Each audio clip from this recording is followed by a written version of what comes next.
Hello everyone, happy Friday. Welcome to our Safari Mack special, Cetacean Evolution, where I'm your guide and your host, helping you make connections to the wild.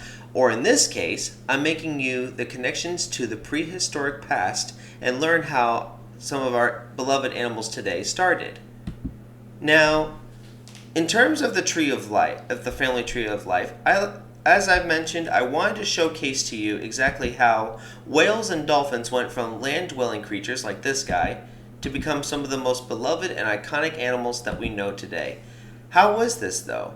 If you're ready, let's get started. But first, I'd like to present you with our very first wild thing about this entire show. Now, fossils of different prehistoric animals have been found in many different places all over the world. Now, in terms of whales and dolphins, can you try and take a wild guess as to where their early fossils were found on the land, where they were found? If you guessed forest, not quite. Plains sound ideal. But now, are you ready for this one? It seems like the last place on Earth that you would expect to find fossils of whales and dolphins, or their ancestors. But believe it or not, the earliest ancestors that we're going to meet today were found in deserts. More specifically, the Middle East, so Pakistan, Egypt, all those areas. Yeah, aquatic marine life fossils being found in a place with virtually no water. Pretty oxymoronic, isn't it?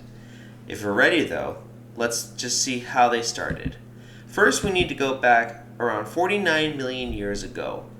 Here is a picture of the Earth as what scientists predict it looked like back then. Now, never mind the desert part and all that other stuff that we would know today. Forget all that. Instead, I want you to try to really use your imaginations. If you're ready, picture it like this. 16 million years before, the dinosaurs became extinct around 65 million years ago. So it's been now 16 million years since the extinction of the dinosaurs, or what we call the KT event. Earth has managed to heal itself, but in the process, it became a really, really changed world. As a result, it was a much hotter climate.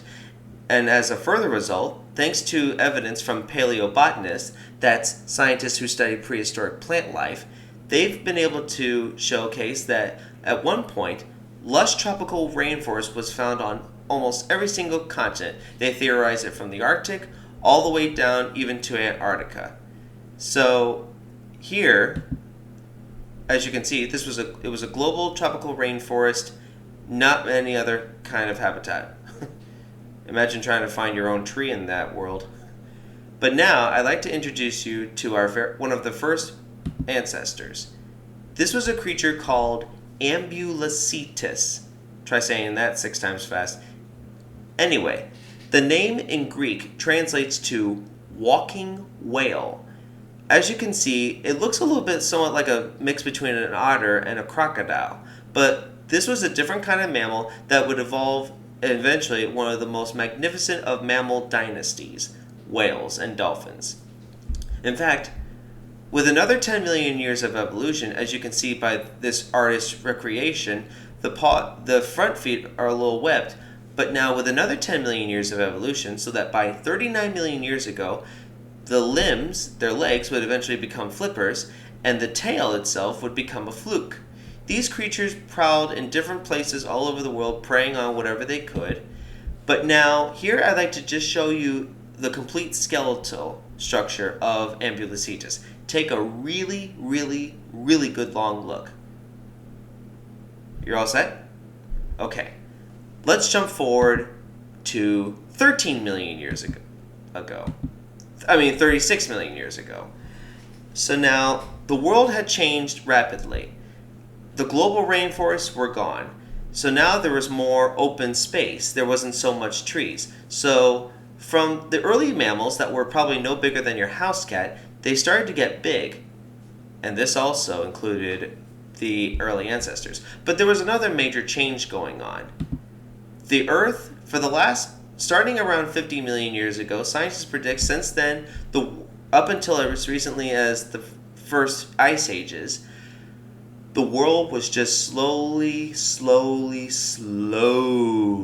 dropping temperature. So changes were occurring, and some of these changes would spell disaster.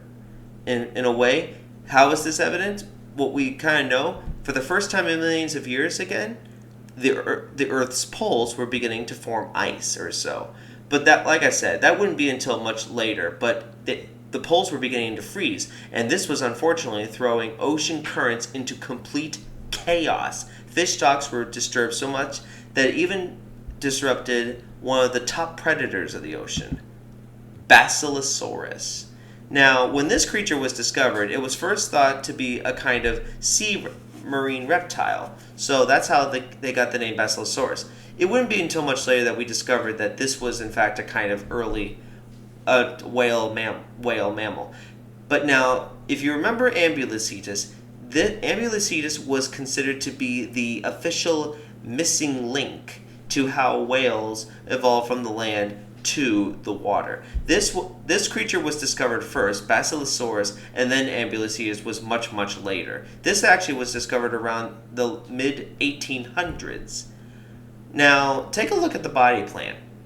You see it has two sets of pectoral fins, the front and then the back area. In a way, consider ourselves lucky that we even figured this out. This was a legacy based on their ancient land-based ancestors.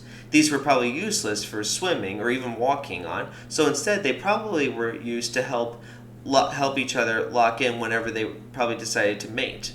Now, once again, I'd like you all to take a really good look at the skeletal structure of Basilosaurus. See here you got all this. Now take a look at this. You've got these bones right there, almost attached to nothing. This is where the back pectorals were. Take a good long look. You ready? Okay. Here comes our moment of whoa. So, Ambulocetus was the missing link.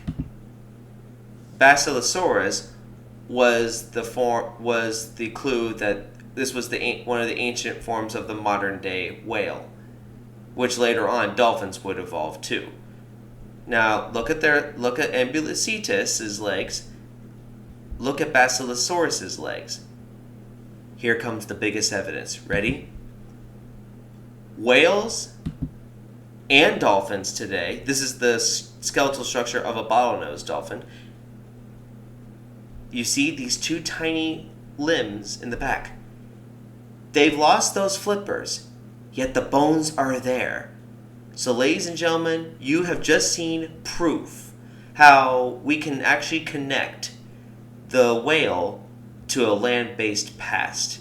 I hope you found this presentation interesting, and I hope to see you all tomorrow for Safari Mack Dolphin Part 2. As always though, be sure to hit the like and subscribe button. Be sure to check out my Facebook page, and if you have questions, always send me an email. I would love to hear from all of you. And also, I want to hear from you in the comment section. What did you find most interesting about this presentation? Until tomorrow, this is Safari Mack, and I'll see you all out there.